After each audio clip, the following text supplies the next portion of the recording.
Good morning. Morning. Is this Linda with us here? This is hello. Hello, Hello. Linda. I'm Kent, and this is Frank. So how are you today? Good, good. Nice meeting you, Kent, and nice seeing you again, Franklin. Yep. Great. I anticipate Rick will also join us shortly. So who has the slides? Is that you or is that Rick? No, it's Rick. Okay. Um, I'm just going to introduce myself, the committee, and we mentioned what the upcoming last two events. Sure. I think he's got the slides in the order where you can introduce the BOSS program and then the next two events. Okay. And then the next slide would be introducing Rick. And then his last slide will be one just as a reminder of next month's program. Okay. So I have to jump off probably around 10:30, 10:45. No problem. I'll be here throughout and can wrap it up at the end. Okay. You know if Uta's joining us or anybody else? I do not know. Okay. I have personnel issues I need to deal with. Sure. Those are fun. Linda, could you make me also a co-host or something? Are you going to be here for the whole meeting? Yes, I will be. When I'm on through our Naperville area chamber account, it gets recorded. So as long as I'm here, then it gets recorded. So I'll be here. I might go on mute for some of it and go somewhere else because they have separate meetings, but as long as it's here. Yep. Yeah, that's what I meant, actually.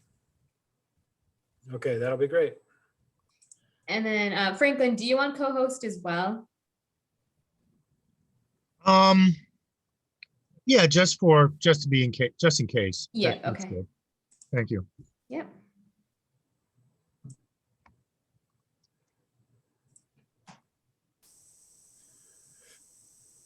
You changed so quick from that nice suit and tie to a little more casual. Let's put on a dress shirt like you have on.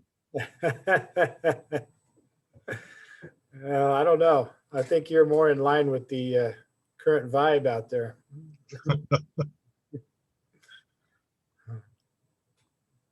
I saw some meme this week. It said, I don't remember how it was, but it had two pictures and it side by side, and it said fashions that that boomers still like that. I don't remember, but it was like, they're way out. They don't know what they're doing anymore, And it showed this guy wearing a shirt like I'm wearing. And I thought, that's interesting. I still like it. And the other picture, I think, was this guy wearing shorts, and he had a polo tucked into his shorts. So I guess you're not supposed to tuck in your shirt or something. I don't know. I don't know about into shorts anymore. Yeah, exactly. It wasn't casual enough, I suppose. Yeah, it has eased up a lot as far as work attire. Yep, that's for sure. Well, I expected Rick about now, but hopefully. Yeah, this is uncharacteristic. Yeah, exactly. So how many did we have registered? And Last time I looked, there was only 3. I think now there was 4. Okay. Okay. And the email went out this morning, or? Yep, 30 minutes ago. Okay.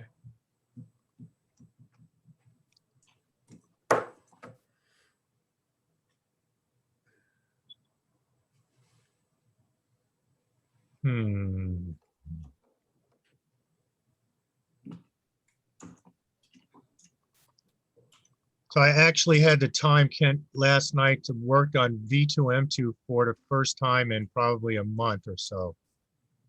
Funny thing was, it felt really good. It's like I kind of miss, working on my own business, and so I'm restructuring and trimming down our offerings now. I'm just going to focus on a couple of areas and try to do a lot more consulting. Sure. Yeah, it makes sense. A lot less prep work. Right. Consulting allows you just to share knowledge. You don't have to do so much preparation. Yeah, and it's amazing. The profit margins on that. Right, exactly.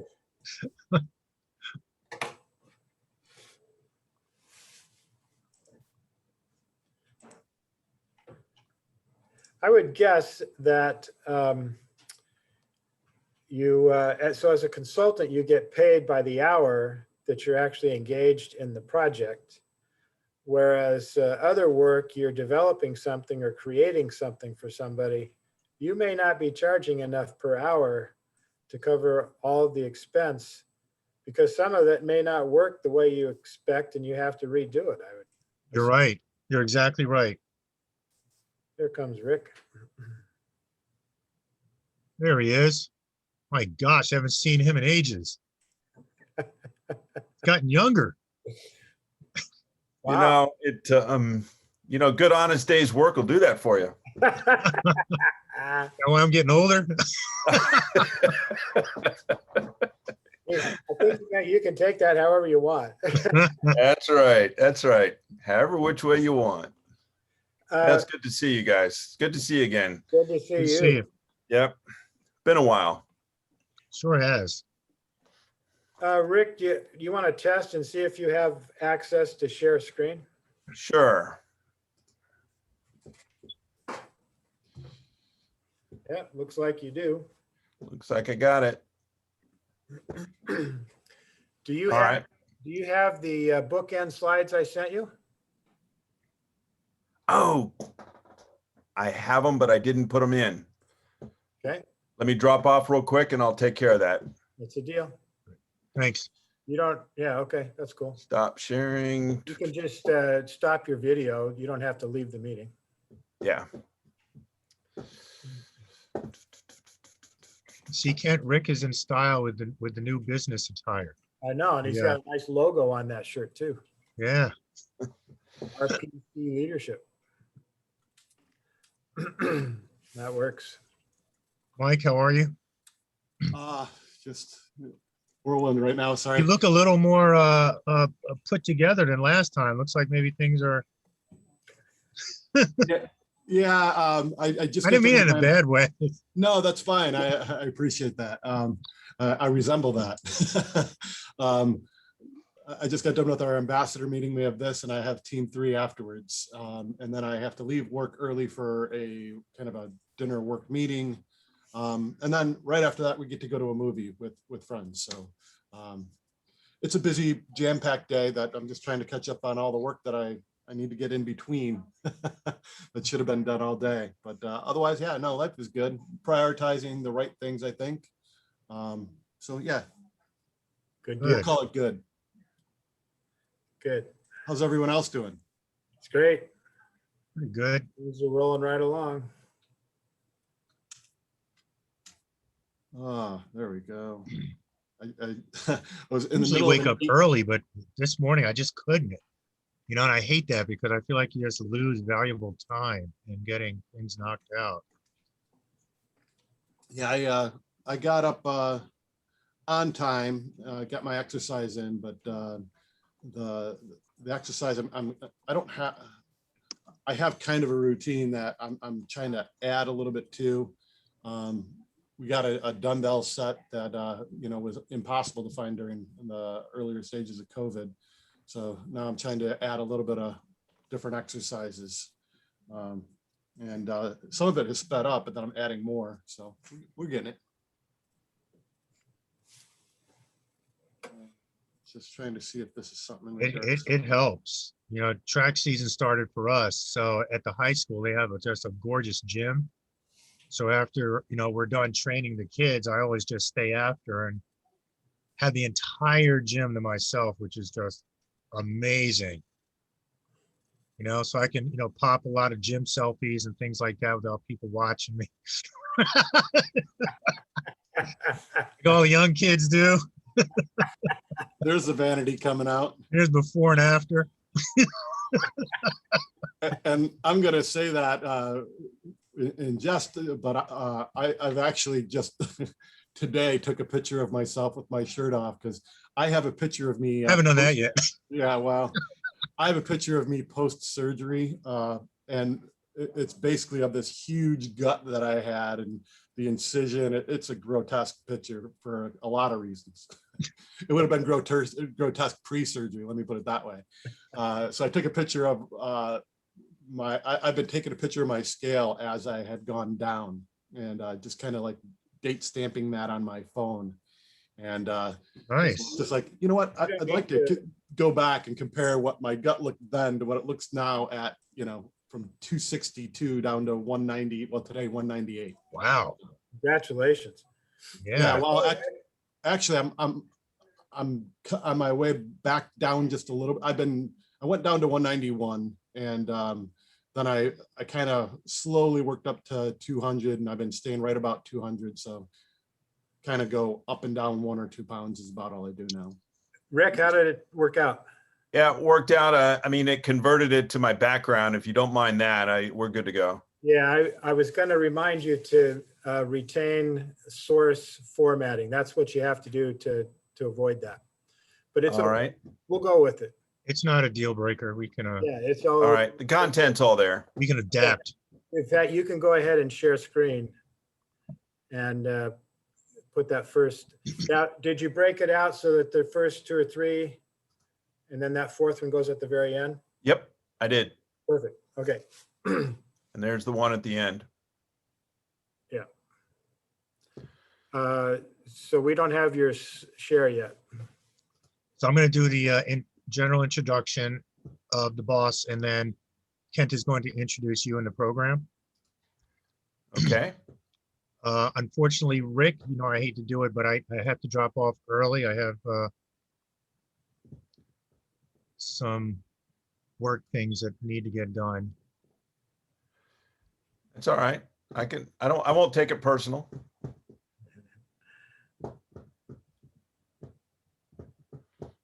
Show us the next slide to remind us. Awesome. So Frank, you'll do those. Yeah, I'll do those too. And then the next one, I'll jump in. Okay. Okay, excellent. We're all set. You So can share up at this point, Rick. Yeah, I'm sharing. So Yeah, it's all yours. We'll keep it up. I have the con. You got it. And you gonna let these other 2 people in, or? yeah, Linda, go ahead and bring in the rest of the guests. Great, will do. And we'll just give a few more minutes for any other stragglers to jump in too. Oh, 2 maids and a mop. Okay. Cool. That's my good buddy, Dan.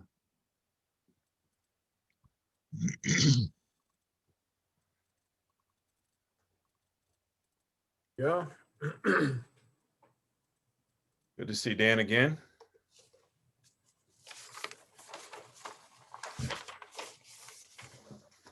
Great, great. So welcome everybody to the Boss series. We are just going to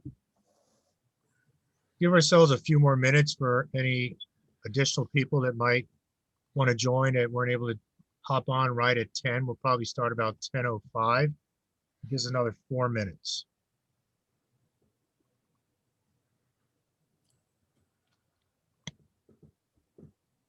Oh, Roger's here.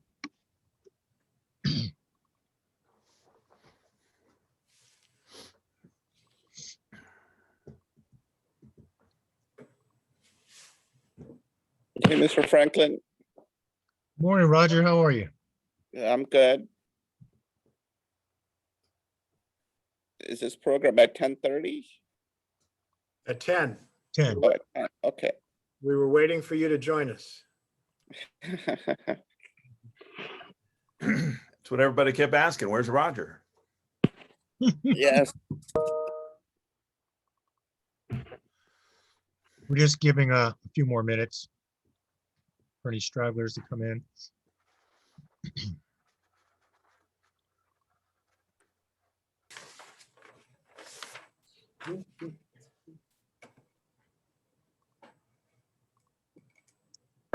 It's interesting. This presentation is it's the first time I've given this presentation many, many times, but I give it off the back of my business card. Literally, I can give a 1-hour presentation off the back of my business card. Love it. So it's fun putting it together, putting it into a bigger deck to, just to put some more meat to it. You'll need a bigger card holder now. Yeah, well, yeah, I don't know if I can fit all this on the back of a business card.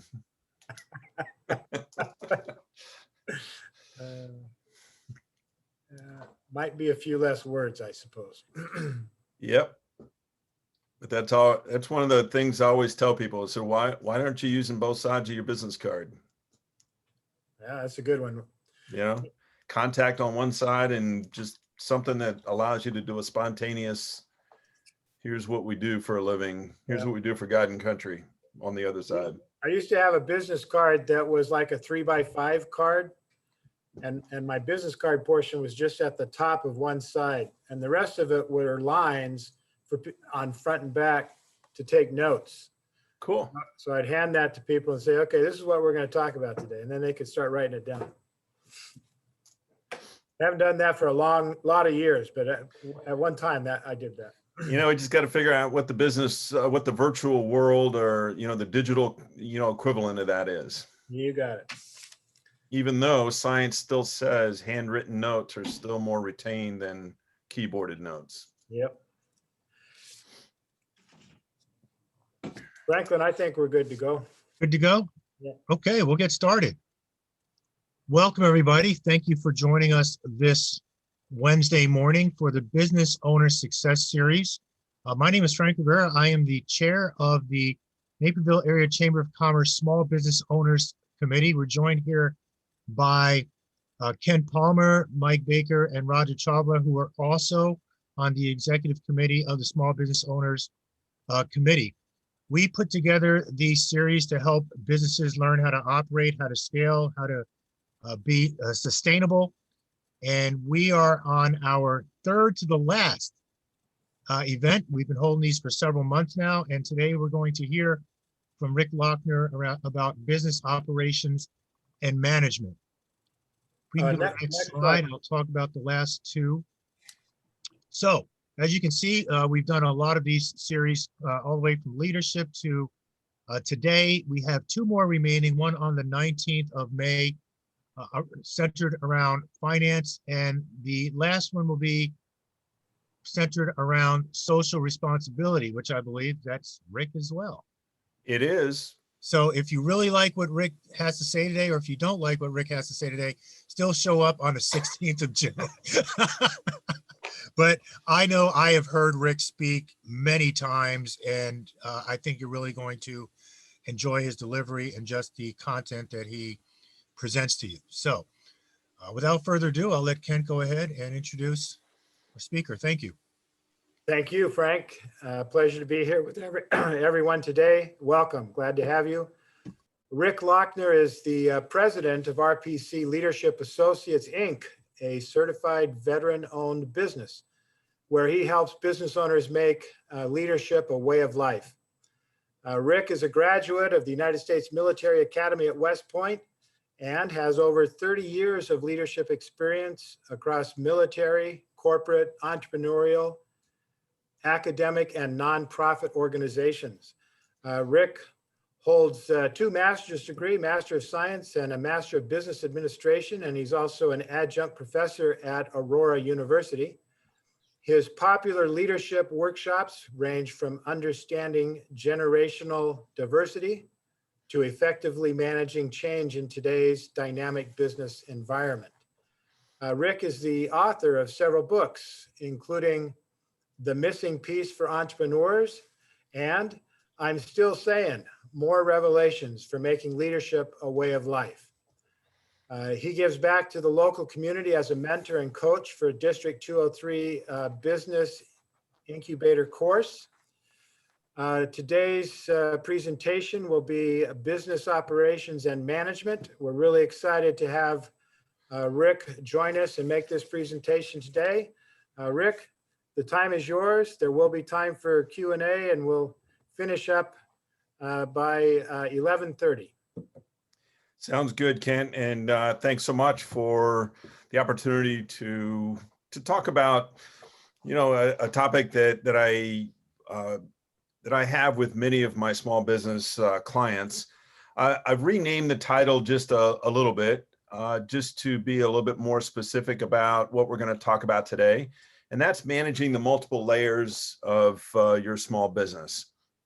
Because one of the things that we run into as small businesses, and I actually speak to this directly in the introduction to the book that Kent mentioned, The Missing Piece for Entrepreneurs, in that, we as entrepreneurs, solopreneurs, small business owners, whatever title, we want to go by, is we wear many hats. And the fact that, we run lean and mean, we wear multiple hats, doesn't change the dynamic that every business has multiple layers to it. And so today, or this morning, we're going to talk about how best to address the multiple layers in the organization as a small business owner. And, some of the tools and tricks that I've learned as a small business owner. I'm a solopreneur, so I scale my business depending on the projects that we work on, and how I help other small business owners scale their business as well. So specifically, we're going to talk about these topics. We're going to talk about business alignment and why that's so important. And then we'll get into the moving parts of what this idea of business alignment really is all about, around strategic thinking, operational management, and then tactical operations or tactical execution. And the whole idea here is, how do we connect all the pieces so that we can enjoy sustainable success? I'm a big fan of using the word sustainable when we talk about success, because, if you listen to music long enough, you've heard the term one-hit wonder. And then when you listen to some of the other bands, and you wonder, how they've just cranked out music for 40 years, 25, 30, 35, 40 years, some of these bands from the 60s and 70s that are still packing concert halls. So, we want to be in that sustainable success category. We don't want to be a one-hit wonder. And quite frankly, anybody can be successful for a business cycle. But what we're going to talk about this morning is how we can, whether we aspire to be, the next Facebook or the next Apple or the next Microsoft, it doesn't really matter. Or if we just want to save the world from itself in our little corner of the geography. It doesn't matter. What we want to be able to do is sustain that success as the world continues to change. So at this point, we have a small audience. So if we can show up on video and audio, or at least video, I want to make this conversation as interactive as possible. It's the nice thing about an intimate crowd is we can be very interactive, and of course, as Franklin knows, because he too is an adjunct professor, but we professors, we have a secret weapon. When we hear crickets, what happens next? Questions. Yeah, we just start calling on people.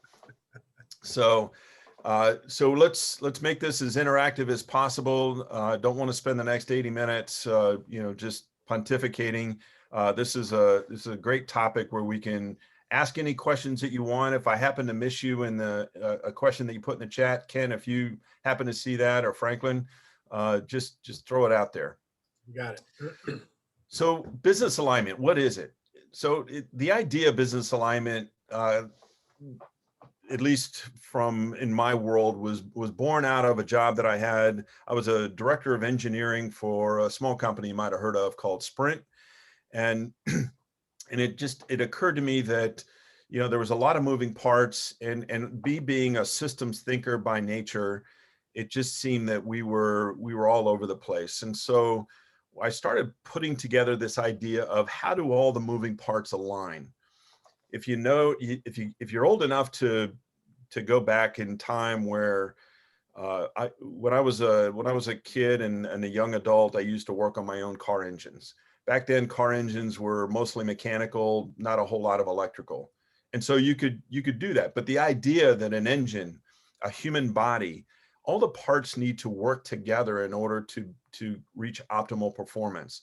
And in a business, an organization is really no different. So when we wrote our first book, The Missing Piece, Achieving Sustainable Success Through Business Alignment, we defined what is this idea of business alignment. As you can see from the definition here, it's really matching the tactics, the stuff that happens day in and day out, with available resources. You know, what resources do you have at your disposal to do what you do, but that achieves the strategic objectives. And we'll talk about why that's important. So there's really three moving parts to, there's the tactics, there's the resources, and then there's the strategic objectives.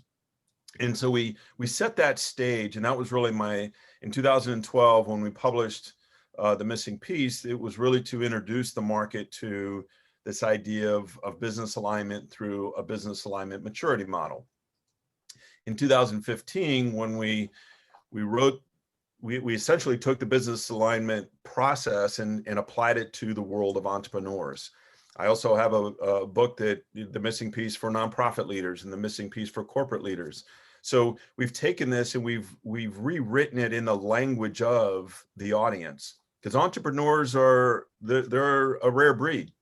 You know, they wear multiple hats. They're creative. They're all over the place sometimes. You know, but they're the glue, quite frankly, that holds the economy together, because they're the ones coming up with the new ideas and filling in the gaps where corporate America doesn't choose to or can't, fill spaces that and gaps in how we do business. So a quote from The Missing Piece for Entrepreneurs, where I talk about the reason I wrote the book, was it's the entrepreneurial leadership that is required to achieve this business alignment, because it's, in essence, the book is as much a leadership book as it is a business book. And how do small business owners specifically, achieve this sustainable growth through this idea of business alignment. So that sets the stage for then, and this is just a graphic for the business alignment model, which we'll talk about. And now, one of the first pushbacks I get is, well, Rick, this looks like something that, you would apply to a corporate setting. I mean, look at all the moving parts, look at all this stuff. Well, I can assure you that this applies to small businesses as easily, maybe just in a different context. Just this week, Monday, I was working with a business owner downstate, in downstate Illinois, who just hired his third full-time employee. And we've been using this for the last year and a half. We've been using the business alignment model for the last year and a half to help him scale his business the right way. So it does have application, even though it may look like, wow, this is something that only big businesses use. So the model comes in, or this idea of alignment, again, comes in three parts. And so if you remember the definition from a couple of slides ago, it's the tactical, in this case, the tactical operations using available resources to achieve strategic objectives. One of the things I've noticed in working with businesses over the last, well, certainly 13 years that RPC has been in business, but even before that, working with other business in the corporate roles that I've had, is that when you look at achieving sustainable success, I see two basic profiles, and this is especially true in small business. I see two basic profiles. One is they have a great sense of what they want to be when they grow up, but they struggle with the execution. The flip side of that is they're doing lots of cool stuff at a tactical level, but they have no sense of direction. And so when you see the great, they have great vision for what they want to do with the company, that's the part you see in red. The tactical execution is the part that you see in orange. And what we've realized, the glue that holds both of those together, that bridges the gap between the tactical and the strategic, is this what we have called now the operational support elements. The people, the processes, the technology, and the compensation, which we'll talk about each one of these as we get into the conversation. But it's the glue. It's usually where when I step into a business to help them take it to the next level, oftentimes they have the red well-defined, or they have the orange well-defined, but the blue in the middle, not so much. And so that's what we're going to talk about as far as this idea of the layers and what are the tools that we use to connect all of this so that we have a well-oiled and efficient and effective machine called our business. Any questions so far? Clear as mud, right? All right, so let's start with the strategic thinking part of the model. The strategic thinking consists of three parts: a vision that describes a desired future of your business, a mission to break the vision, if you will, into more tangible direction, and then a strategy that defines how you're going to compete. And so let's start with a vision. So what is it? Where do you see this business? Where is this business going? And what is it that, you're all about? When I ask people, why'd you start the business? And okay, to make money, that's good. To solve a problem, okay, that's good. What are you going to do with all the money? And so I just had this conversation with a small business owner down in Florida a couple of weeks ago. And he's talking about, he's just cranking it and they're just doing well. I said, okay, great. What are you doing with the money? What's the purpose? All right. You're doing well. You're growing. You're scaling the right way. What does it all mean? And so the vision really helps to identify that. A typical vision includes one or more of the elements that I've listed here. And so when you think about, again, as a solopreneur, our vision is to making leadership a way of life. Kent mentioned that in the introduction. It's short and sweet. It describes the future that I envision for the world that I operate in, is leaders that have embraced leadership as a way of life, not as a checklist or not as a to-do or not as a task. And so even a small company, even a solopreneur can have a vision for where they want to go. So I'm curious, who here has a vision for their company, for their business? Anybody? Mike, would you mind sharing? Sure. Well, I've kind of thinking about this based on some events happening previous to you starting your meeting today. I want to just employ some of this just to one meeting with my dispatcher and my service manager. But a vision for my company, and the reason I started my business versus working for others is I've seen a lack of high quality work being done, that people in my industry were looking to do the lesser expensive installer service in order to be cheaper, not realizing sometimes that the quality, how important the quality would be. Sure. So for me, delivering quality, whether the customer realizes it or not, to deliver something better for them, And then to the employees, in our industry, it's so seasonal, looking to find a way to keep my employees in hours when our industry is otherwise slow. Okay. So those are two major points of my vision when I started, and can continue to be improving upon as we move forward. Awesome. Because that really does show, when you think about especially the employee piece, because I do get, when they, and I'll share a story here real quick after Franklin speaks, but that employee piece I think is important, because especially in today's workforce, the younger workforce, they're looking for that. I mean, yes, they're looking to, make money and all that sort of thing, but they are much more purpose driven than we were when we were in our 20s and 30s. So that vision matters. Franklin, your thoughts? Yeah, Rick, as I read this, I'm starting to think that I'm getting mission and vision mixed up. Uh-huh.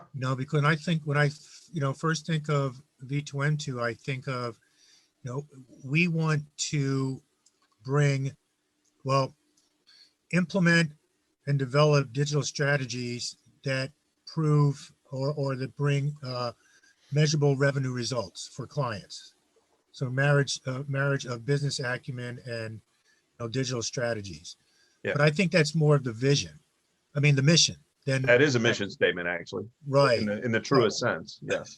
So as I think of the vision, I'm sitting here going, oh crap, what is my vision? Or maybe I know it, but I'm not able to verbalize it. Sure.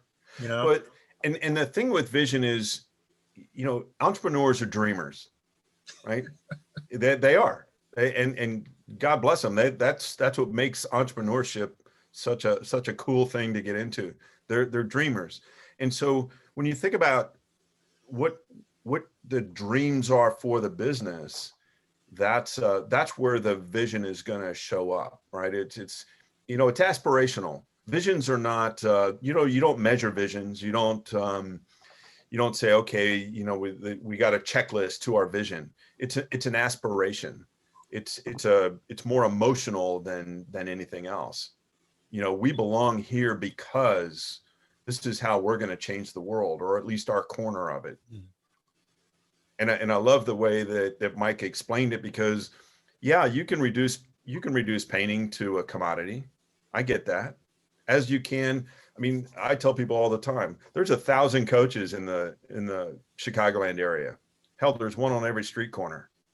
So, how do I differentiate? When I think strategically, and of course, vision is just one piece of that. How do I think strategically about why me versus the other 999 that are hanging out in the Chicagoland area? So that vision is what separates. I mean, my vision is short enough. It fits on the business card. It's right there on the front. And when we're able to talk about that, what does that mean? I'm able to say that this is something greater than me, just in the mechanics of what I do day in and day out. Yes, Jim. So Innovation DuPage is not my company. It's who I work for as director of operations. I did have my own business in the past, which had a joint venture with College of DuPage, but we have a vision statement at Innovation DuPage, which is to empower entrepreneurs, inspire and inform businesses, educational and governmental partners through focused collaboration, resource sharing, and strategic development of the regional innovation ecosystem. So in other words, we're in the business of trying to attract talent and retain talent in DuPage County and add meaningfully to the economic activity in this county. Okay. And to what end? To what end? To make sure that small businesses succeed more than they succeed at present, because we all know what the numbers are in terms of the failure rate in the first years, 5 years, 10 years. We want to make sure that in DuPage County, we we try to make those statistics better. And if we do, then we will make sure that the economy in this region improves. We want to try to attract some of the talent, some of the young talent that typically gravitates to the city by making sure that the pieces are in place here to attract them to DuPage County. And if that all works over the next 4 or 5 years, we're going to have startups that become successful, employ more people, and make the economy of this region better than it is. Not that it's absolutely terrible, but there is certainly room for improvement. When you look up and down the I-88 corridor that at one time was supposed to be another Route 128 in Boston or Silicon Valley, our focus is on tech startups, although we also incubate Main Street businesses. And so the end result of all that is to improve the economic success of DuPage County. So that last sentence is your vision statement. Everything else you said before that is a mission statement. In actuality, similar to what Franklin said, right? Yeah, vision and missions are sometimes very easy to intertwine. Well, and that's the point I'm making, is that when you net it out to what they really mean and what they really are, they're different but connected. And here's a quick story. I had one of the startups that I was working with, a startup software company. They were saying, Rick, why do I need a vision? It's a startup, blah, blah, blah. I really don't need that. And I said, okay, go forth and prosper. First employee that they tried to hire, first question the prospective employee asked was, what's your vision? Where are you taking this? What's this? Where's this all going? Right? She needed a vision. And so, but she didn't have one. And she came back and we ultimately created one. But that's even as a small business, you've got a workforce that wants to know where this is going, not just that I could make a buck here or there. So that's one of the reasons why vision is so important. But let's jump to the mission statement. Mission is a little bit more specific and tangible around, what you're doing. So when you look at, making leadership a way of life, that is, that's very aspirational. But now the mission of working with organizational leaders, individual professionals, and students to help them be lifelong, successful lifelong leaders, that's more of a tangible representation of what we do. So it's the, what you do, how you do it, and who you do it for is really the basic construct of a good mission statement. So it's that combination of what you're doing as a business, and so you can answer the question from a strategic level, saying, okay, here's what we're going to do strategically to achieve our mission to become our vision, right? Vision is what you want to become, not what you want to do.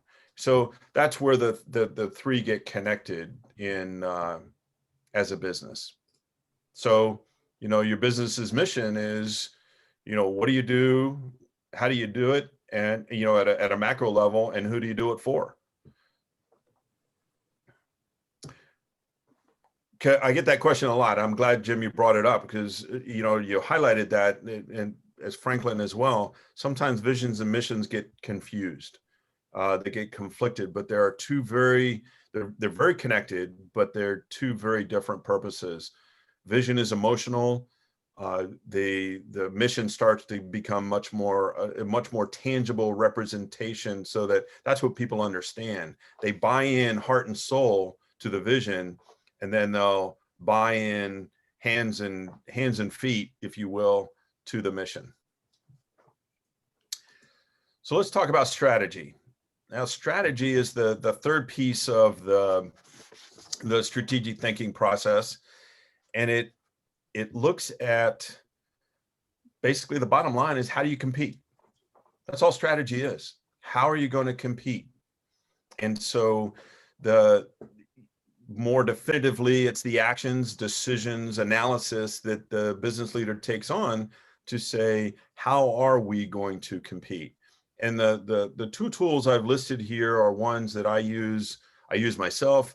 I use when I'm coaching other small businesses to help them understand what is it that, how should I compete? What am I bringing to the party that says I should compete a certain way?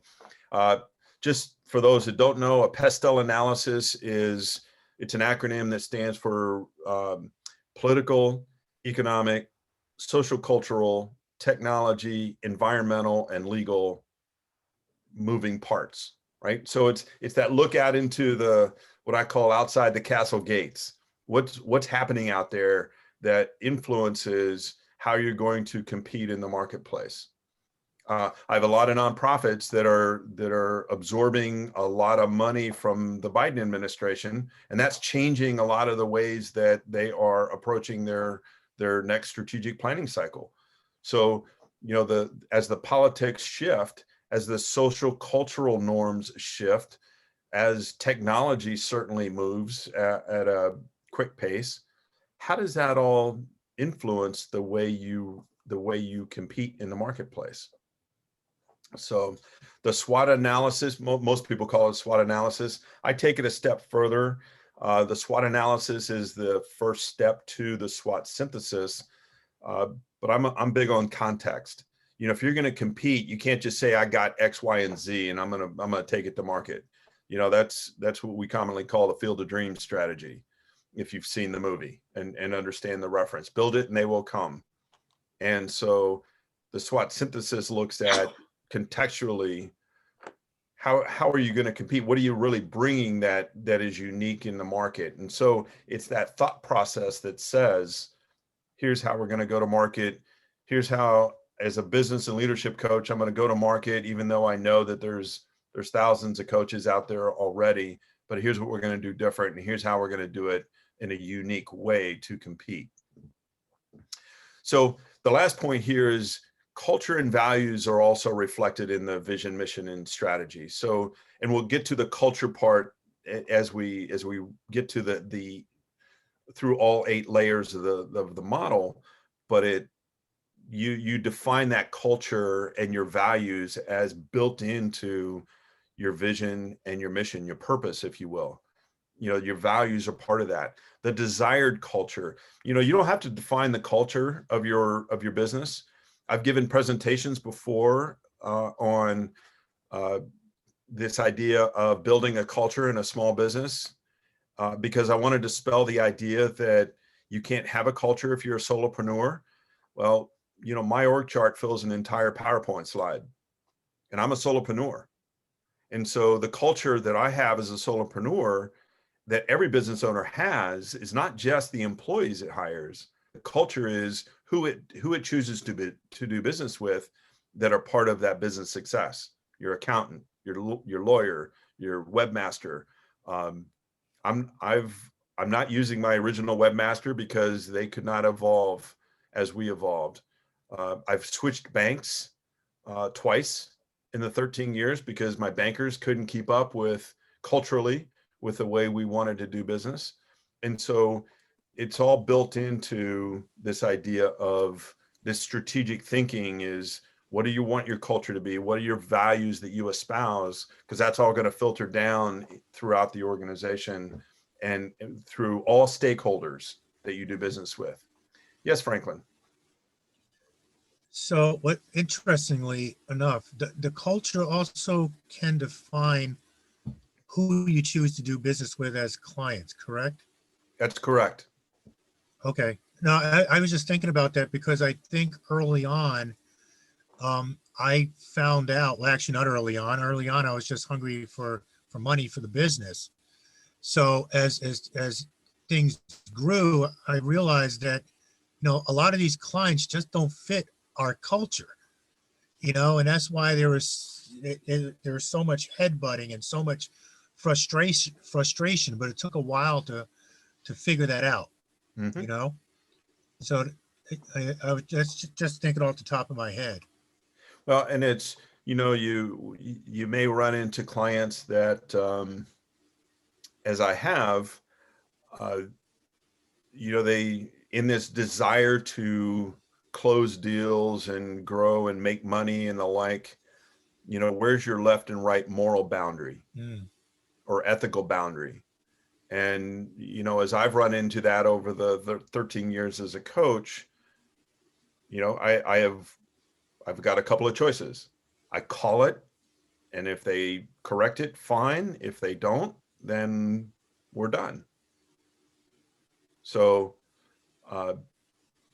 you know, I mean, so you're absolutely right. Thank you for bringing that up as part of it. This is a culture and values are not just for the employees and contractors that you might have working on your business. It involves all stakeholders. So how do you compete? When you think somebody says, well, you know, what makes you different? I mean, let's face it, everybody on this call has competition, plenty of it, just right here in the, you know, the Collar Counties area. So how do we compete? Dan, how about you? How do you compete? Survival of the fittest. You know, I guess I go back to, I was thinking about, you know, the vision and the mission, and I've kind of combined mine. So I'd love to hear your thoughts on that someday. But, you know, my vision always started off as to be the most valued and trustworthy residential cleaning company in our customers' homes everywhere we compete. And then the second part of that is that we just want to be a great place to work where our employees are inspired to be the best they can be every day. Because, you know, a lot of our employees, you know, don't have college degrees and that sort of thing, but they have that same need to feel appreciated and all that every day. And so that was part of my vision, is to always make them feel important. And what's interesting about that is, think about, and we'll get into this here in the next segment. Think about the competitive advantage of highly valued employees. Right. Because we all know on this call, not every company that does what we do brings that to the party. They bring employees, but they don't bring highly motivated employees to the party. So, you know, that's a competitive advantage in and by itself when you make good on that vision. Yeah, easier to say than do, of course. Well, that's what we're going to talk about next. Well, here's how to do it. Yes, Mike. Yeah, for me, one of the things I struggled most with to begin with in my business is I knew that, for example, my competition wouldn't make sure there wouldn't be 100% certain there wasn't refrigerant leaks when they're done installing an air conditioner. They wouldn't make sure there was a pure refrigerant system. It was a more timely install. It cost more money. There was more equipment. And when you found that it was leaking, it was very expensive to try and find it and resolve that issue. They'd rather it be in the system, right? So how do I convey that message without just saying, we do it right and they do it wrong, you know? And I still struggle with that somewhat today, but I guess, you know, longevity will give you some of that reputation, whereas, you know, my customers just recognize, hey, you know, it takes a while to get there, but they know that, hey, I've had the system from Dutchman for 10 years.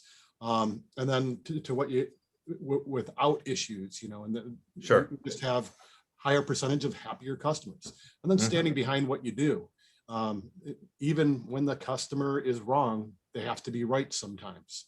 Right. And we have to bear with it and eat some losses. But yeah, that's where, you know, you learn to separate yourself from some of the others, because in our industry, there's always somebody cheaper. There's always somebody that is willing to do something that will cut their cost, that won't deliver what the customer is expecting, but the customer won't know any better. So if you try and compete on price and price alone, you'll always lose, and you won't be able to pay good people to stay and work for you as well. Right, So, right.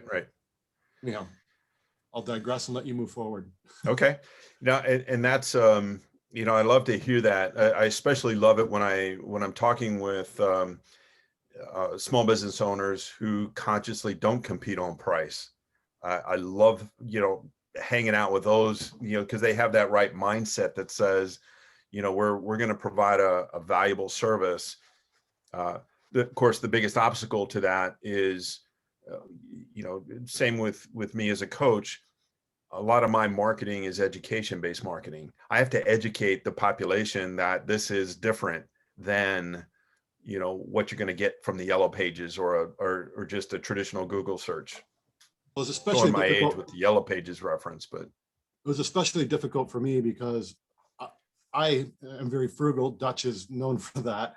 So I'm Right. always looking for the best deal. But what I've learned in my own experience is cheapest will always get you the worst. You can never find a good value at the cheapest price. Certainly when it comes to service or doing quality, something a little bit more complicated, you can never get it for the cheapest price. right. But that doesn't mean that because you're higher than the low end that you're high. You can still be the best value and save customers more money. It's a lot easier for us to install it right, for example, than to rework a bad install.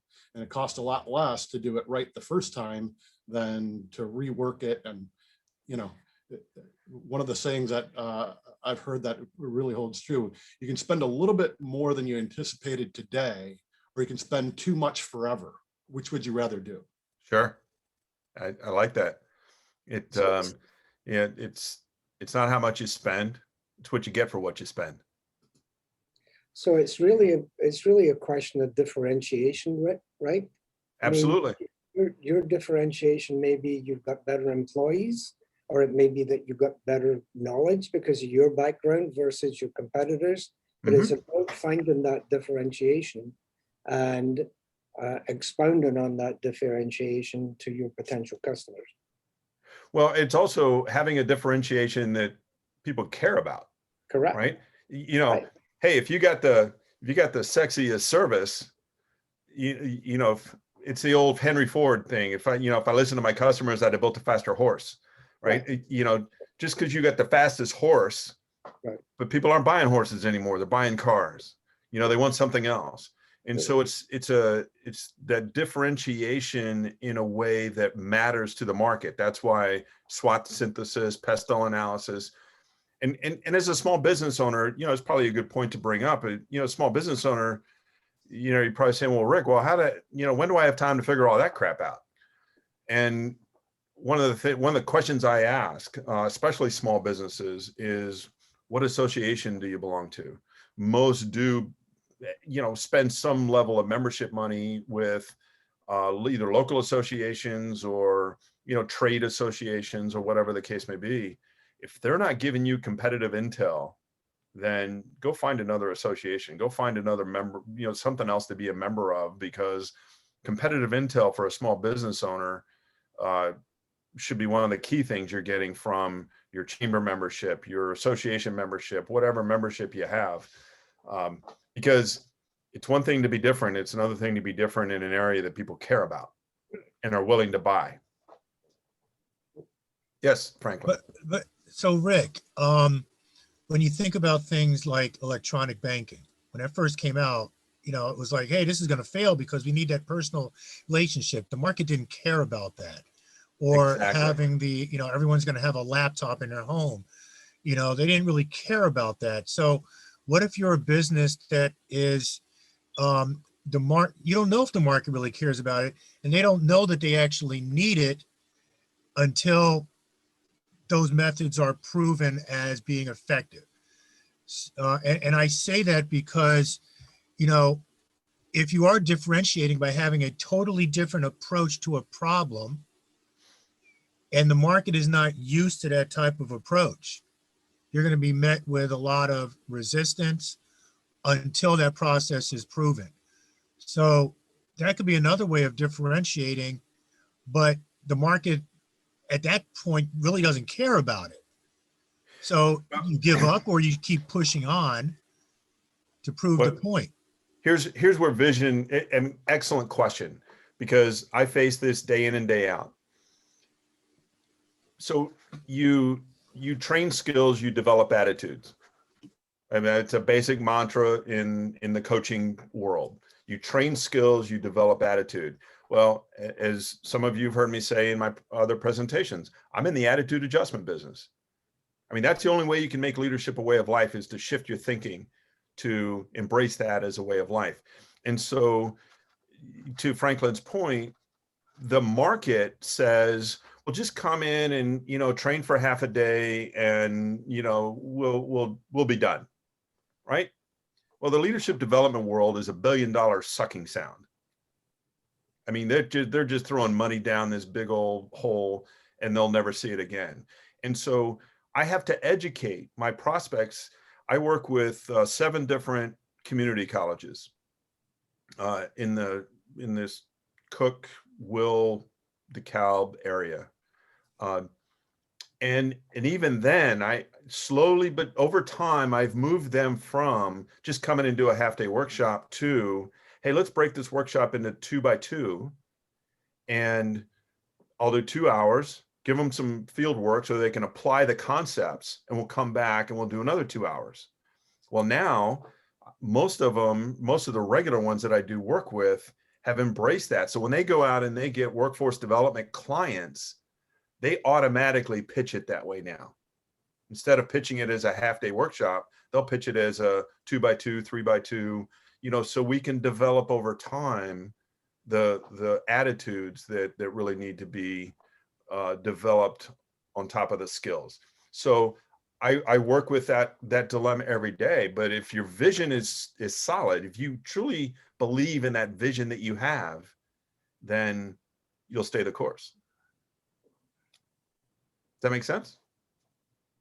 No, it does. I just think from a small business owner's standpoint of, you know, trying to bring in revenue, and now it comes to how long can you sustain that, you know, how long can you educate and still remain sustainable? Because well, it's also one of, you're coming in at the right. lower end of the bell curve, early adopters, regular or late adopters. And if you're truly bringing a new approach, you're mostly probably getting the low end of the bell curve, early adopters. Right. Right. So now But you have once you get the rest of the bell curve, everybody else is now playing catch up. Exactly. But I think a lot of small businesses, including myself, kind of struggle with that because it's a matter of keeping the revenue coming in, you know, remaining sustainable and holding true to your vision. Well, here again is why also, I mean, just speaking for myself, there's a reason why I have 3 lines of business. There's a reason why I work with entrepreneurs, I work with corporate leadership teams, and I work with nonprofit leaders. So when one of them's running dry, the other 2 are usually running hot. So being a one-trick pony is also something you got to be really careful of as a small business, especially because, the difference between a fad and a trend can be a very fine line. Thank you. Love it. So let's move on. So here's the secret sauce. That bridge between the tactical and the strategic. The operational support elements bridge that gap between strategic thinking and the day-to-day tactical execution, and includes the elements that you see here in blue. The structure is the one that really gets the lion's share of the conversation, and it's, as you can see from both the diagram and the text here, it's really got 3 moving parts: people, process, and tech. And it's the one part on the slide where I number them on purpose in order of priority. People first, process second, technology third. Because maybe we've all heard the horror stories of people at companies that invest in CRM systems, right? They invest in this big hunkin' technology solution. Well, if you buy a big hunkin' technology solution, usually you have to follow the process that's built into that software. And more often than not, the cost of that investment is usually paid for on the backs of former employees. So it's a totally bass-backwards view than what I'm proposing here. So it's the right people in the right seats with the right attitude, skills, and knowledge. Core processes optimized to leverage the people with direct organizational support, and then the technology that enables the process that supports people. So let's break it down. So we look at, looking at the people that you have doing what you do on two planes. There's, the compatibility, which is attitude, and then there's capability, which is skills and knowledge. Now you'll notice that the compatibility axis is wider than the horizontal axis on capability. So when you look at the math, attitude is 75% of the math. Skills and knowledge is the other 25%. And believe it or not, skill is actually the smallest piece of that 25%. And so when you look at everybody you have in your business, whether it's one or two, and you can do this with other external stakeholders as well, as I did with my original webmaster. Really, his attitude went south when I started suggesting I wanted more control over my website. He really pulled a negative attitude on me, and I said, okay, we're done. But you're evaluating and you're looking at their mindset, their attitude towards the business, and their skills and knowledge towards the business. And these are just representative. You're going to have some folks that are going to sit in this high, upper right-hand quadrant. They're your superstars. Best thing you can do for them is probably just get out of their way. Down at the bottom left, you've got folks that are struggling in both arenas. The ones that, not a good attitude and not a good skill set. As a small business, not many choices there, but better to deal with it quickly one way or the other than not. Over here with high skills and knowledge, but poor attitude, that's probably the hardest one to deal with, because, if your best salesperson has a bad attitude, or your best, crew, your best cleaning crew chief has a bad attitude, what do you do with that? They're very good at what they do, but they're not a team player. And then over here, you've got those that have a great attitude, but probably could use some training. And so you're going to have probably a slice of the organization across all four of these, depending on how many people you have, how many stakeholders you're really talking about. So here's what happens when you grow the business. You evolve, you change. The bar moves, right? It has to. You raise the bar. Your attitude has to shift. Your skills and knowledge have to evolve to account for these new external forces. The pandemic has been a great lens in which to see who's really got the goods and who really doesn't relative to leadership, because there are people that stepped up that you might not have expected, and then there are people who you expected to step up that just fell flat on their face. So, but either which way, consciously raising the bar is reflected graphically in the red.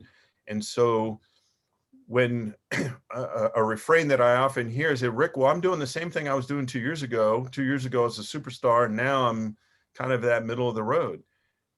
And then what they don't realize is they answered their own question. They're doing the same thing they were doing 2 years ago. So if the red becomes the new de facto standard, and the attitude, skills, and behaviors don't change, this is what you've got now. So essentially, you're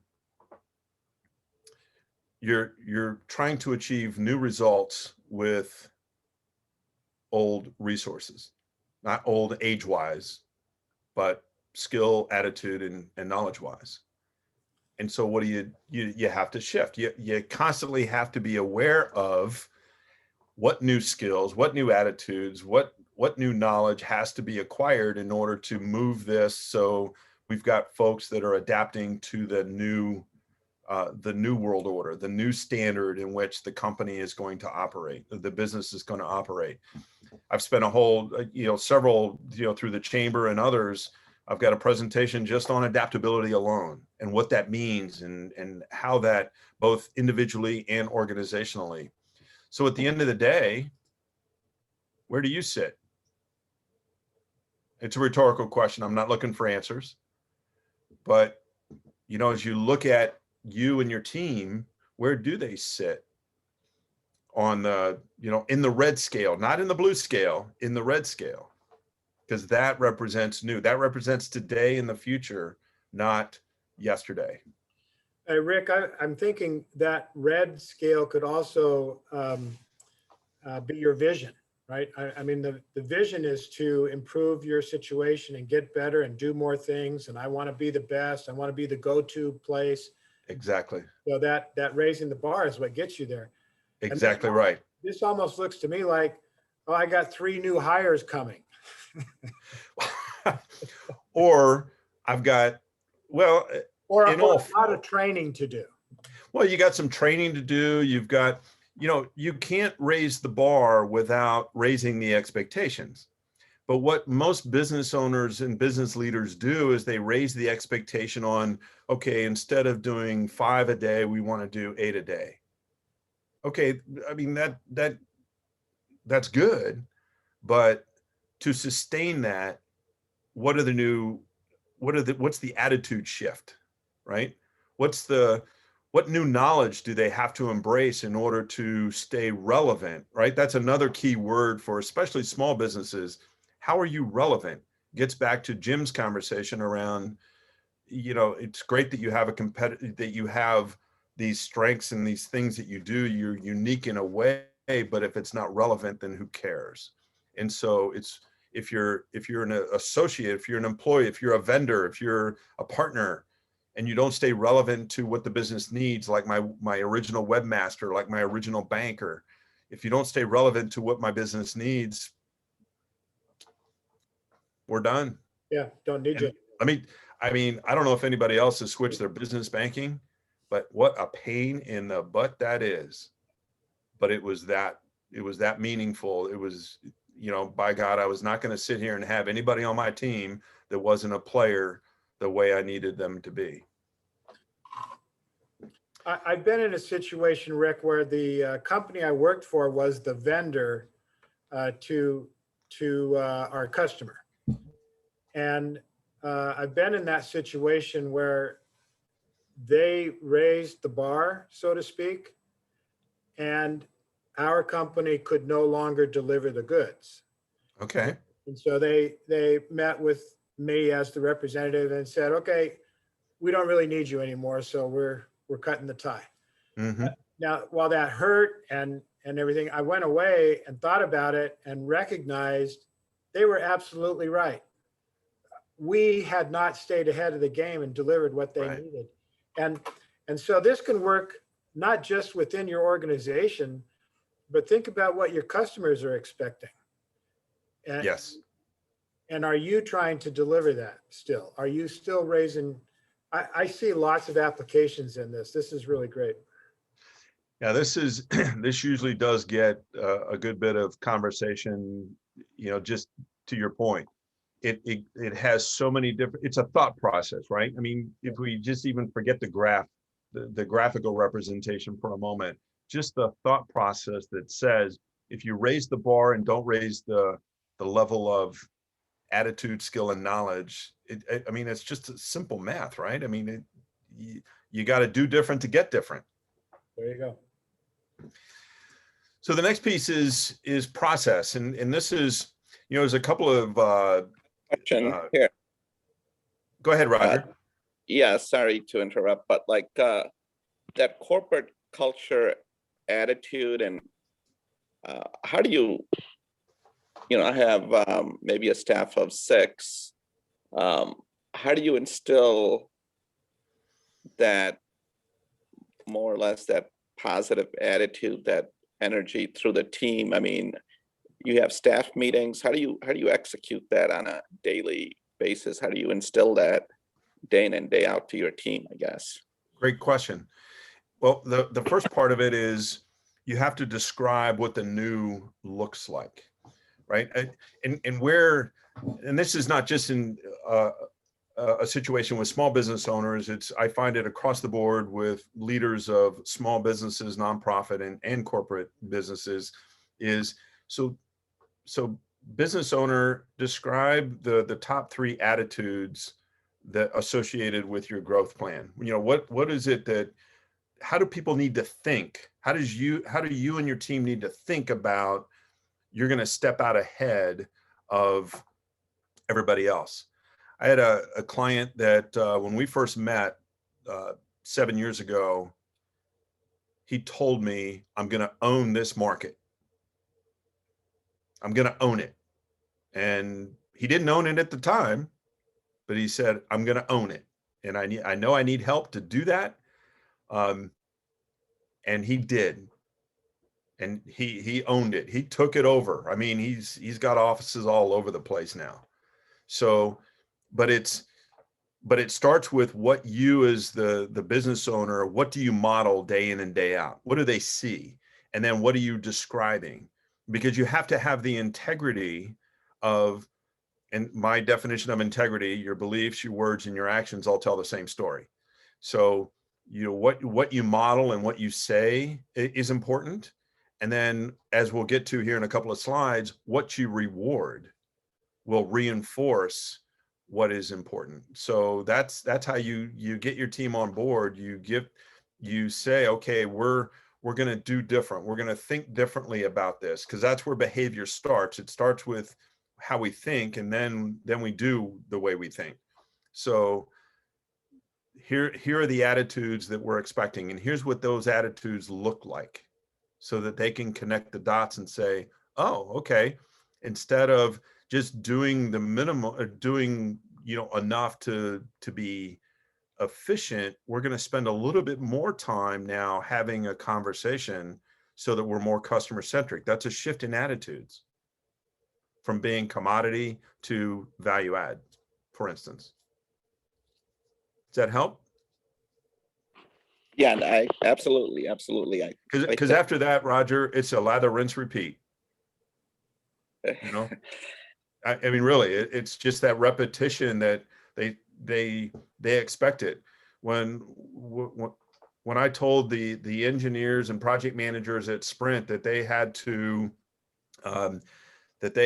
now spend, you know, we were gonna convert a lot of the work that they did to revenue generating work. A lot of the senior engineers, and I held to it. I mean, you know, I said, here are the attitudes I'm looking for, here are the expectations, and I held to that. And as each person stepped up to the front of the line, each engineer, each project manager, they made headlines. But I said, okay, here's what we're looking for. You know, Susie just did exactly what we're looking for in the New World Order. A lot of the senior engineers opted out on their own. Said, okay, go forth and have a nice life. That allows me the opportunity to now hire people that now fit with the New World Order, as opposed to trying to convert people that are going to resist. Rick, just to give you a heads up, we're down to about 15 or so minutes. Okay, great conversation. All right, so let's jump to process. You know, a couple of things to keep in mind. You know, the Deming Institute is considered, you know, really the grand poobah of quality management and process improvement. There are a couple of quotes that came out of that are pertinent to this conversation. If you can't describe what you do as a process, then you don't know what you're doing. And I've listed the basic, you know, every process in the free world can be described in these 5 steps. A supplier providing an input to an operation that provides an output to a user. And so, you know, that, and then we just daisy chain it all together and to come up with business. So, but core processes are the ones that we really have to focus on, and because they're the ones that touch clients and they're the ones that touch revenue. And typically they, you know, well, not typically, they do. They fall into these 5 categories.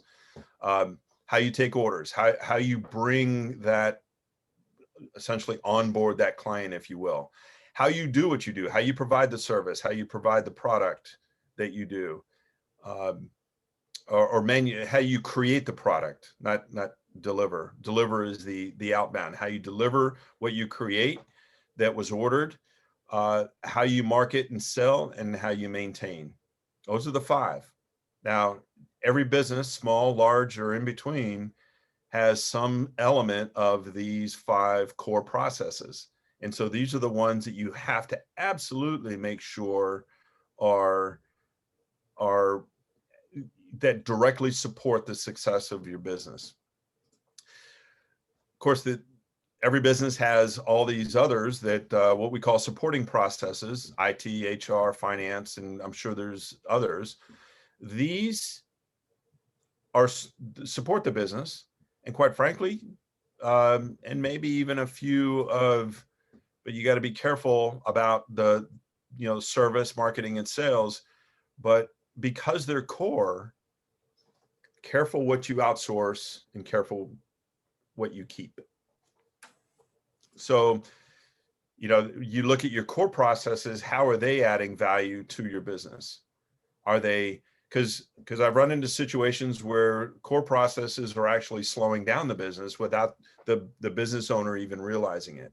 So it's really a function of how are they adding value and how do you know? And then, of course, the technology really breaks down into, people ask me, well, we're not a technology company. I said, I beg to differ. I think you're a technology company that uses the technology to, paint houses. We all, not saying you're a technology company is like saying I don't use pencils. It's that ingrained into the day and day of what we do. And so it's really understanding not so much that technology is part of the world we live in and work in, but how is it leveraging how is it supporting the processes that we have, especially the core processes? How is it helping advance your business? And so, just asking some of those basic questions around, what's the best way to grab a piece of information? How do I get yesterday's sales numbers? Is a common question I ask small business owners. And I'll either get a puzzled look like, what do you mean? Or they'll give me this long drawn out, well, I got to pull it from an Excel spreadsheet. I got to, import, export, do the hula hula dance. And, there's my numbers. That's an indicator that maybe the technology is not quite aligned to the processes and people that are core to your core execution of whatever you deliver in your business. All right. Compensation is really, it's what we do is, we do what we're rewarded for. And this idea of compensation is broken down into both monetary and non-monetary. I have an assessment that looks at what motivates people, and science has given us 7 different levers that we can pull. One of them is monetary, the other 6 are non-monetary. And so it's, we're not all creatures that are, look, if you want to give me more money, I'll cash your check as an employee, but it won't move the performance needle necessarily, especially if I'm motivated by some of the other 6. And so this layer just basically speaks to the fact that, what is their motivation to work for you? A common refrain I get is, well, the business owner really doesn't motivate me. I said, well, it's not their job. Their job is to create a game worth playing, but only you as the associate or employee can motivate yourself. That's just basic psychology, but we misuse these terms. The business owner is there to inspire, to train, to equip, to do a lot of things, but it's ultimately their job. So the point of this idea is that you can't motivate, but you can create a game worth playing. So what are some of the things that eliminate job dissatisfaction. And that's what I've listed here. Oftentimes we confuse these things. Well, I'll give them more money and they'll be more satisfied. No, I'll give them more money and they'll be less dissatisfied. That's the point of on this slide. Or if I give them better supervision, they'll be more motivated. No, they'll just be less dissatisfied. Because these are the things that typically survey after survey shows, these are the things on this slide that typically will move the needle as far as motivation. And you're going to hear some of this come back 2 months from now when I talk about social responsibility, because there's a lot of social responsibility ideas built into these bullets. So great question that oftentimes you don't ask. Why does your team work for you? And again, it's a rhetorical question at this point, because I know we're running short on time, but you know, something to think about is why do they come to work and work for you? What is their motivation? And you know, what environment and climate have you created that allows that fosters that? So any quick questions on the operational elements?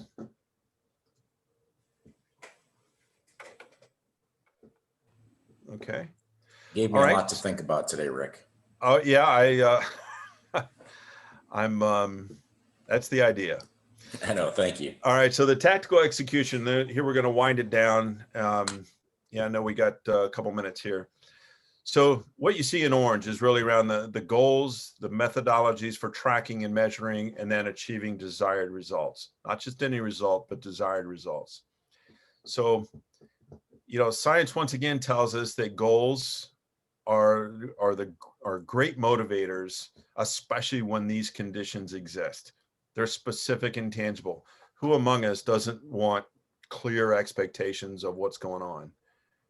And that's really what's going to move the needle. That's what's going to take, as we've talked about, you know, that strategic thinking that we created, that strategy, that vision and mission. And, you know, how do we make that tangible so that they can say, yeah, what I do matters and aligns to that vision. So I asked a manufacturing company a couple of years back, you know, describe your culture, and immediately they said, we're a can-do culture. And as I had the opportunity to tour the plant, you could see it. I mean, you could literally see what people were doing. And when I had a chance to talk to a couple, you know, how does what you do contribute to the greater good? Pretty much everybody had an answer. You know what they do? You know what they make? They make kitchen mops. Now, there's not a whole lot that's less sexy than making kitchen mops, but that, you know, people knew how their goals aligned to that mission and vision. They could articulate it. So when goals, you know, when you have that feedback, when they're aligned to that purpose, they offer the level of motivation that matters the most. And so the question really is, how do you systematically align your goal planning so that you don't have a goal from, you know, a sales goal that is aligned to and not contrary to an operational goal, for instance. Were you going to tell us what way smart means? Only if asked. All right. So I'm assuming many of you know what SMART goals are: specific, measurable, attainable, realistic, and time bound. I added the WAY because SMART implies written. And I say you need to call that out as a specific, because in my world, if it's not written, it's not real. I run into plenty of small business owners that have their so-called strategic plan or their so-called business plan in their head. Doesn't work that way. If it's not written, it's not real. So the W stands for written. The A stands for aligned. So the goal aligned to what?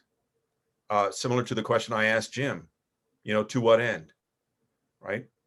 And then the Y stands for yours. Thank you. You're welcome. So the scientific methods talk to how do you measure? How do you know? Because that's a common question I ask in the coaching practice. They'll say, hey, we're growing like crazy. How do you know? Well, that's what we introduced. The Balanced Scorecard is really, it's my favorite tool because it does speak to this alignment process. It looks at the four main pieces of any business and says, okay, how do they all link together? And certainly, how do they align to the vision and strategy? Much like the mop company that I mentioned before. So when you look at voice of the customer, what are the customers saying? What are your financials? The traditional metrics of success would be the financials. Well, we're not ignoring that, but we're including what are the customers saying? You can have great profit margins, and the customers but if customers think you suck, okay, you've got some conflict going. Internal processes, what are your process? Gets back to the process piece of it. How are you measuring process so that are they documented? Are they vetted? Are they exercised? What's your methodology for making sure that they stay relevant and current? And then, of course, the learning and growth. How often are we hiring employees saying, hey, go forth and prosper, but then we expect them naturally to migrate to that from the blue matrix to the red matrix on their own. What are we doing as business owners to help them get there? And so, looking at how you evaluate your business in real time becomes the question of how are you doing that? How are you evaluating your business in real time? And then we look at desired results.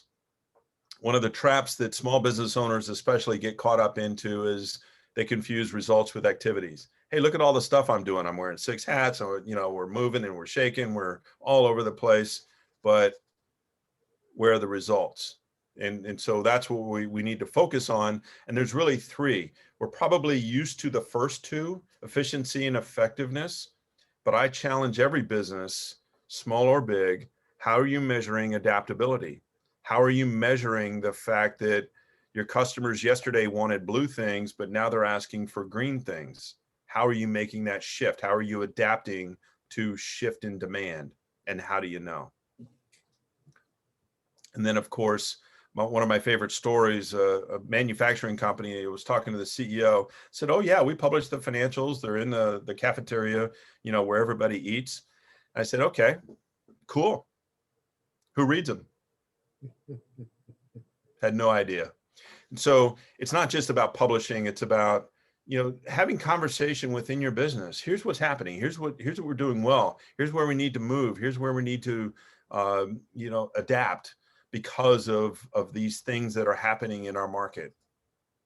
And so the question, how do you communicate progress and what's going on? So those are the first 4 stages of business alignment. The last stage is around, to use a term I used a few minutes ago, lather, rinse, repeat.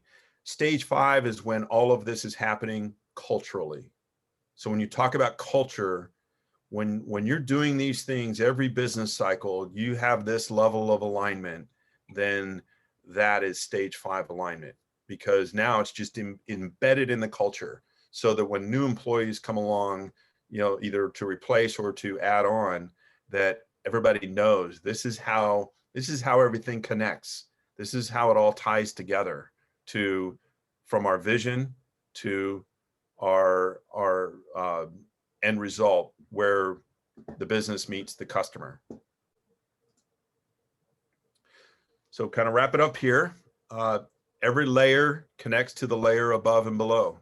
If not, then you don't move up through the model until you can, as a narrative, that's the second bullet, is it creates, as you work through this, it creates a narrative to say, these are the results we're after in order, by leveraging this type of people and process to achieve our strategy to become our vision. Right? That's a narrative. That's actually the book that I'm halfway through now is actually how important that narrative is to the ultimate success. Because it'll tell you, are you running a sustainable business, or are you putting lipstick on a pig? So what does 10% growth mean? What does 15% growth mean? You know, business alignment is the way to make sure all the pieces are moving in sync with each other, so that you can sustainably achieve double-digit growth on a very much a we will basis, not on a we hope basis. Final thoughts or questions?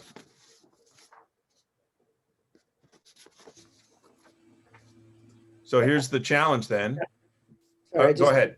I just have one, Rich, and it relates to your section on setting goals for your staff, and in addition to being SMART and WAY, etc.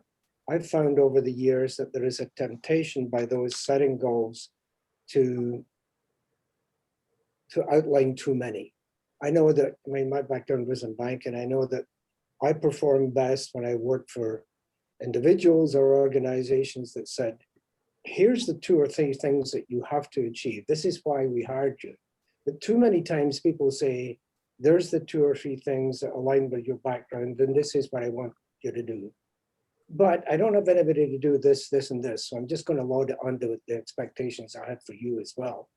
And so what happens is you get a dilution of the outcomes from that person's background and capabilities, etc. I mean, like everybody else, I get on LinkedIn every day, I get these jobs because I'm a director of operations and have some marketing responsibilities. I get these emails that say, hey, we've got 8 jobs for directors of operations. And I look at some of these things and the expectations are 14 pages long.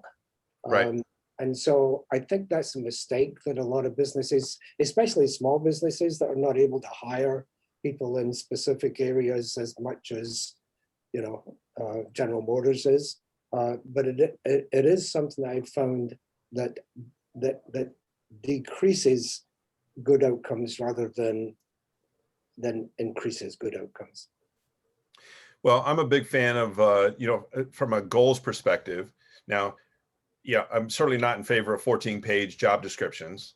That's a bit ridiculous. Although, the list of responsibilities that one has, if you can't fit it on a page, it's probably too many anyway.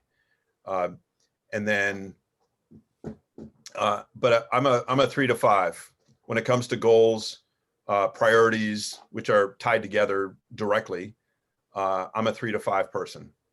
If you're a rookie in the goal planning process, then I'll limit you to 3. If you've been doing this for a while, I'll give you 5. But because 5, anything beyond 5 doesn't mean there's more than 5 things to do. It just means that focus, which is a key element of a successful entrepreneur, believe it or not,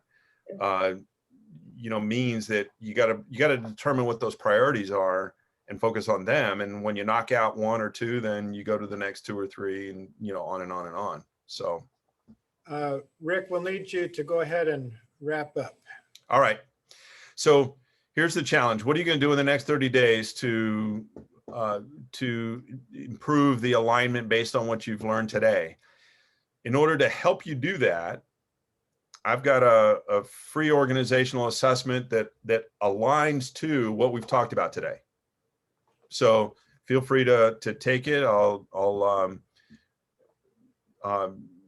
get a response that you completed it, and we'll sit and have an hour-long conversation, or however long you want it to be, on how you can improve that the business alignment in your organization, and totally on me. Is it possible, Rick, for you to put that link into the chat? Because we can't click on that. It's your screen. No, I'm gonna send you the slides, and you can. Oh, okay, perfect. I'll give you the whole slide deck. That's great. Okay. So I appreciate the time. I can't complain when a presentation I have to speed it up because the conversation was too robust. So with that, Well, Rick, thank you very much. On Zoom, sometimes the applause hands aren't enough, right? But thanks very much for the presentation today. Great insights, lots of new things for all of us to think about on a subject that we've probably looked at before. So I appreciate you bringing some new material to us. Thank you very much. My pleasure. My Just pleasure. as a reminder to everyone on next month's workshop, it's going to be on the 19th at 10 a.m. We have Brett Keenan will be presenting.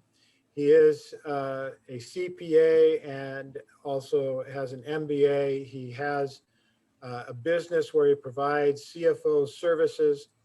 And he is going to be talking about how healthy is your business and will help us understand how we should be measuring that. So with that, thank you all for attending. I believe that the chamber will also be sending to you an evaluation form and also a link to the recording, the video recording of today's presentation. And Rick is going to send us some information as well. So thanks again to everyone. Look forward to seeing you again at another Business Owner Success Series workshop in the future. Cool. Thank you, Thank Rick. you much. Thank you, Rick. Really good presentation. Thank you. Great job, Rick. Linda, am I Yes. correct that you will be sending the evaluation request and also a link to the video recording? Yes, so recordings we're actually doing on our YouTube page as something called In Case You Missed It. So that'll not only be able to be seen by the participants here, but also be shared throughout our chamber network. So anyone who might have missed it or just to kind of raise awareness about these series so people can register going forward. So that'll be shared after we edit all this stuff on our website. And will you send some kind of a follow-up to the attendees today so that they know that that's where it is? Yes. As soon as it's posted, we'll send something out. Very good. Thanks so much. And Linda, I have a quick question, not related to this, but since I Yeah. got you on the phone here or Yep. on the call, Yep. the first session of the Leadership Institute, Yes. somebody has sent a couple of emails to try to get that recording because they missed that session. Yep, actually, I was just looking at that going, I saw Lucy, I believe it was, that's the same thing. I was actually just getting ready to write her a response, the same thing. I'm just not sure. Our marketing usually edits these, to kind of trim it up and make it nice. So I think that's where it is right now, but yep. Okay, awesome. And good to meet you. Looking forward to meeting you in person one of these days. Of course, yes, definitely. Thank you, All right. everyone. All right, thanks, Kent. See y'all later. Thanks, Rick. Bye.